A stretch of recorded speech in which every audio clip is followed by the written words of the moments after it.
வர வரைக்கும் தான் ரம்யா அந்த குரூப்பில் இருக்க முடியும். கெமி உள்ளே வந்துடுச்சுன்னா ரம்யாவை துரத்தி விட்டுருவாங்க. ஸோ அந்த 5 பேர் தான் அந்த வீட்டை ஆட்சி செய்யணுன்றதுல அந்த 5 பேரும் ரொம்ப தெளிவாக இருக்காங்க இந்த சீசனில் அப்படின்னு சொல்லும்போது, இந்த வாரம் திவாகருக்கு ஆனதோ இல்லைன்னா பாருக்கு ஆனதோ இன்னும் 1 வாரத்தில் 2 வாரத்தில் வினோத்துக்கும் ஆகதான் போகுது. அப்போ அவர் எகிரிட்டு அவருக்கான ஸ்டாண்டு எடுக்கும்போது எடுத்தாதான் அவர் சுயரூபம் வெளில வரும்னா, அப்போது வினோத் சரின்னு அவருக்கான ஸ்டாண்ட் எடுக்கும்போது நீங்கள் அப்போ வினோத் வெஸ் கனின் வந்தால் நான் என்னன்னு பார்க்குறேன், கமருதீன் வெஸ் கனி வந்தால் பார்க்குறேன், கமருதீன் வெஸ் சபரி வந்தால் என்னன்னு பார்க்குறேன் அப்படின்னும் போது எல்லாருமே ஒரு பொண்ணை அடின்னு அடிச்சுட்டு அவளை நாமினேஷன்லேயும் கொண்டு வந்துட்டு நாமினேஷனில் 10 ஓட்டு வாங்கினவரும் ஃபர்ஸ்ட்லேயும் செகண்ட்லேயும் இருக்காராம்.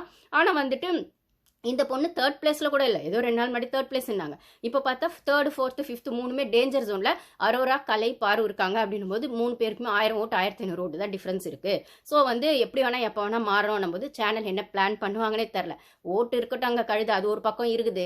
ஆனால் சேனல் டிசைட் பண்ணுறது டப் எலிமினேஷன் வச்சு பாரு வைல்டு கார்டு வரதுக்கு முன்னாடி பாரு அமைச்சலான்னு பிளான் பண்ணுவாங்களோ இல்லை கலையும் அரோராவையும் வெளில அனுப்புவாங்களோ தெரியல. ஆனால் பாரு டேஞ்சர் ஜோன் தான் போல இருக்குது. ஸோ பாரு ஃபேன்ஸ்லாம் கொஞ்சம் ரெடி ஆயிக்கோங்க, நெக்ஸ்ட் யாருக்கு ஃபேனாக போகலாம் அந்த வீட்டில் அப்படின்னு. எனக்கு தெரிஞ்சு வைல்டு கார்டு உள்ளே வந்த அப்புறமா ஏதோ ஒரு சண்டை வந்துச்சு, அந்த ஒரு விஷயத்துக்குள்ளே அந்த கேமோட ஃப்ளோவில் எடுத்தாங்கன்னா கூட மனசாரிடும். ஒன்றுமே இல்லாமல் நீங்கள் கமருதீனையும்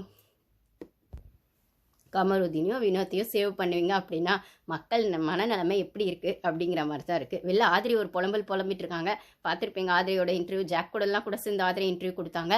அப்புறம் வந்து ஜோ மைக்கேல் அவர் எடுத்தார், இன்னும் 2-3 பேர்லாம் எடுத்தாங்க. அவங்க திருப்பி வைல்டு கார்டாக வேறு உள்ளே வரப்போகிறாங்க. ஆனால் இப்போ இல்லை, இன்னொரு 3-4 வீக்ஸ் கழிச்சு வரப்போகிறாங்கன்னு ஒரு விஷயம் இருக்குது. அது ஒரு பக்கம் நடக்கட்டும். ஆனால் வந்து அவங்க வெளில போய் எஃப்ஜே பற்றி சொல்கிறது அப்படின்னும் போது அவங்க சைடுக்கான பெர்ஸ்பெக்டிவ்ஸ் நிறைய வெளில வருதுன்னும் போது நான் ஆதிரி சரின்லாம் சொல்லலைங்க.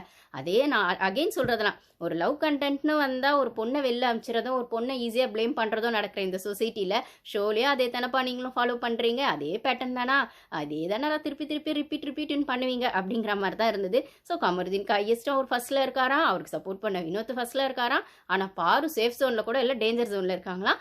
ஏன்னா அவங்க நெகட்டிவ் கண்டென்ட் கொடுத்தாங்க. சரி ஓகேப்பா, அவங்க நெகட்டிவ் கண்டென்ட் கொடுத்தாங்க.